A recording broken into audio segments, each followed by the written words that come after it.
Are you tired of watching your kidney numbers go in the wrong direction, no matter what you eat, what you avoid, or how many pills you take every day? You're not alone. Every week, thousands of people with kidney disease feel trapped in a system that offers more medications, more side effects, and no real solutions. It's frustrating, isn't it? Especially when you're doing everything right, but your creatinine still climbs.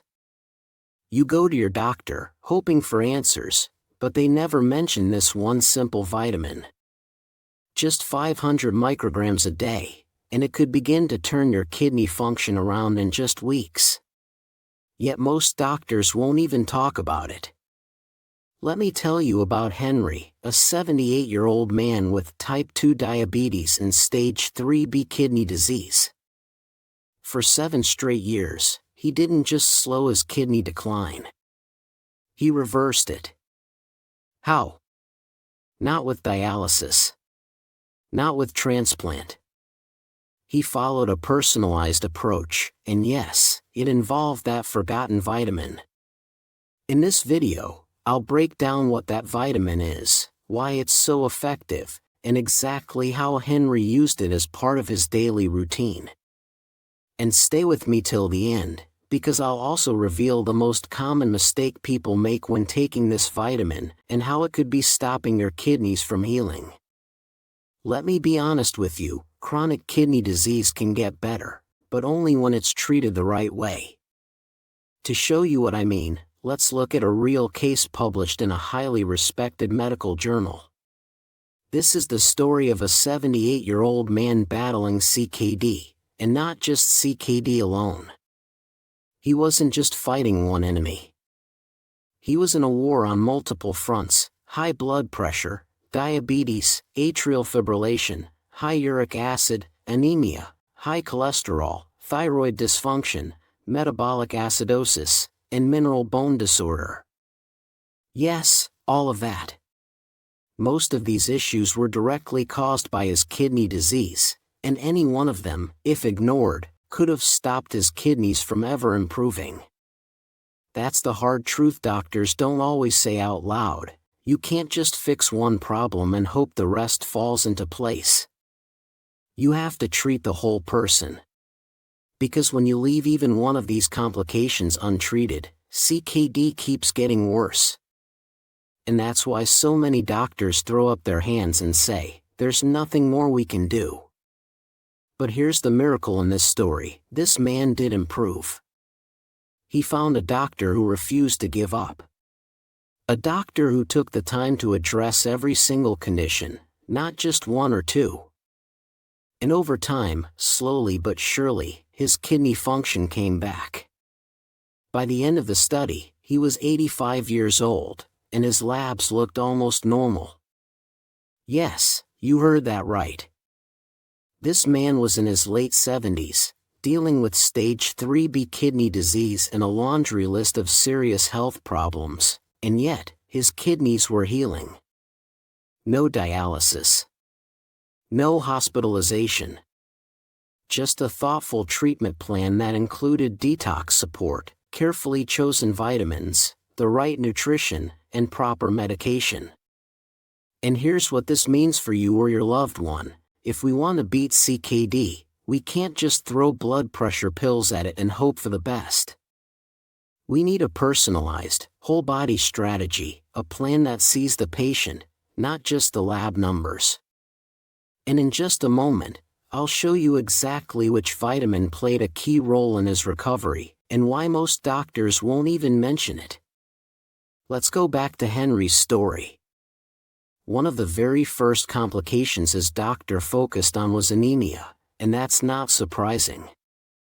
In fact, between 60% and 70% of people with chronic kidney disease, CKD, also suffer from anemia. If you've been feeling constantly drained, exhausted no matter how much you rest, there's a good chance this is part of the reason why.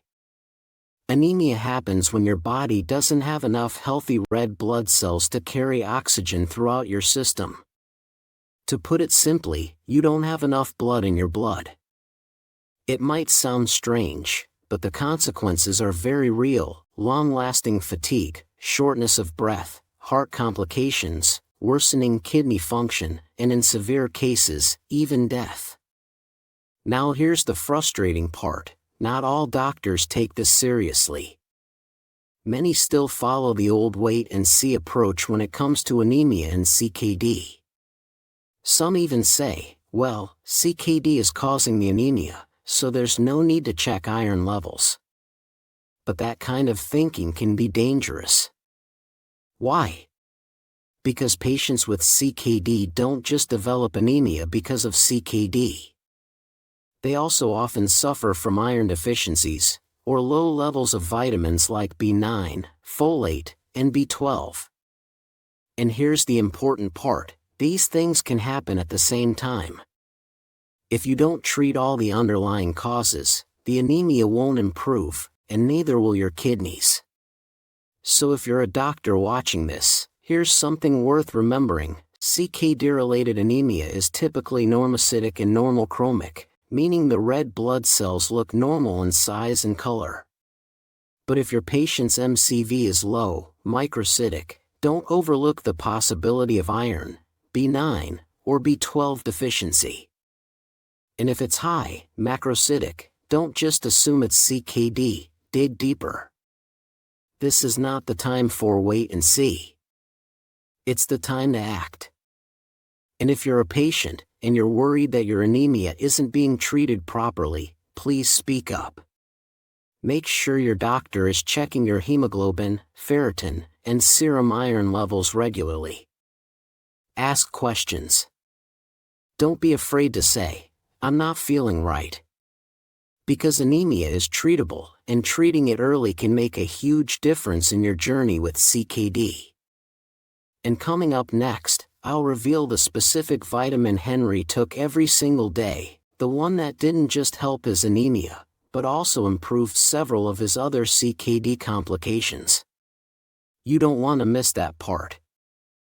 Let's return to our 78-year-old kidney warrior. We already saw that treating his anemia was a crucial first step in saving his kidneys, but that was just the beginning. Because when your kidneys reach stage 3B, they're not just slowing down. They're practically throwing a wild party where every complication imaginable is invited. And one of the most dangerous uninvited guests at that party? Metabolic acidosis. Now, in simple terms, metabolic acidosis is when the blood becomes too acidic.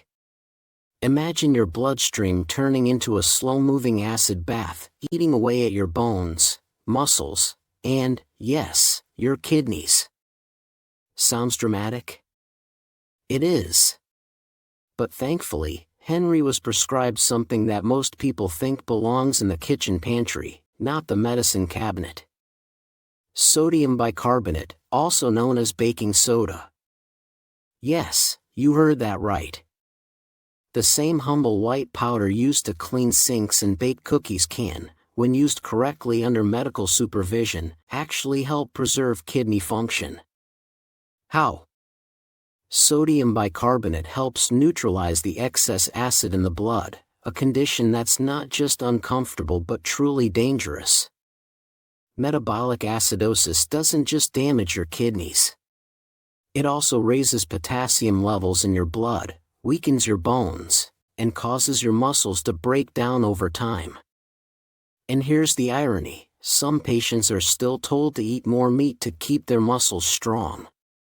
But what most people don't realize is that a high-protein diet produces more acid, and that acid ends up doing exactly the opposite: it eats away at the very muscles you're trying to protect. To put it bluntly, trying to preserve muscle mass with more steak when you have CKD is like trying to put out a house fire by pouring gasoline on it. Sure, it's keto-approved gasoline, but it's gasoline nonetheless. Now for the good news: research shows that correcting metabolic acidosis can actually help build muscle back up. A recent meta-analysis found that simply treating this one condition led to improvements in muscle strength, physical performance, and overall survival in CKD patients. So the next time someone tells you to just eat more meat to stop muscle loss, feel free to show them the science, and watch them try to pretend they understand what a meta-analysis even is. But here's why this matters. Muscle mass isn't just about strength or looks. It's directly linked to longevity. The less muscle you have, the greater your risk of complications, hospitalizations, and yes, early death. So yes, caring about your muscles is caring about your life. And this is why, if you have CKD, I keep saying this, put the steak down, pick the weights up. You don't need more acid, you need balance. And sodium bicarbonate might just be one of the most powerful tools in your fight to protect your kidneys, your bones, and your future. So now that we know just how harmful metabolic acidosis can be, the next question is obvious: how do we treat it properly? Well, the first step isn't about grabbing a spoonful of baking soda from the kitchen like you're trying to unclog a drain. It starts with something much simpler and much smarter: testing.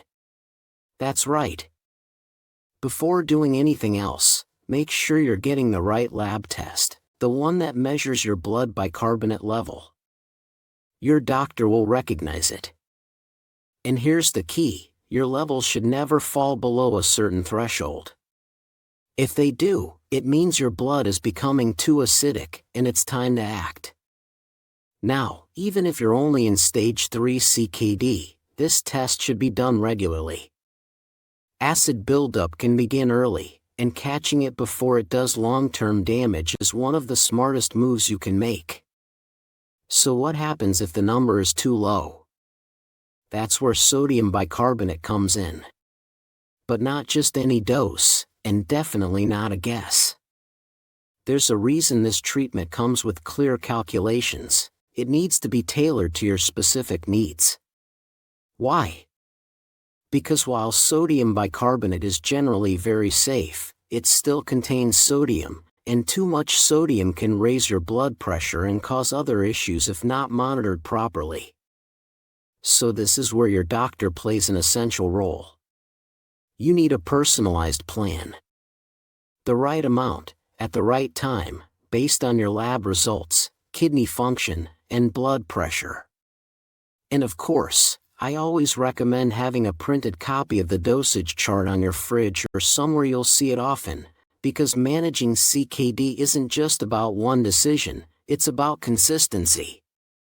But here's something many people overlook: sodium bicarbonate isn't the only way to correct metabolic acidosis. In fact, some of the most powerful solutions don't come in a pill bottle at all. Reducing animal protein intake and replacing it with more fruits and vegetables can naturally reduce acid load in the body, and guess what? It comes with 0 side effects, no prescription required, and it may even help you regain lost muscle mass over time. Pretty amazing, right?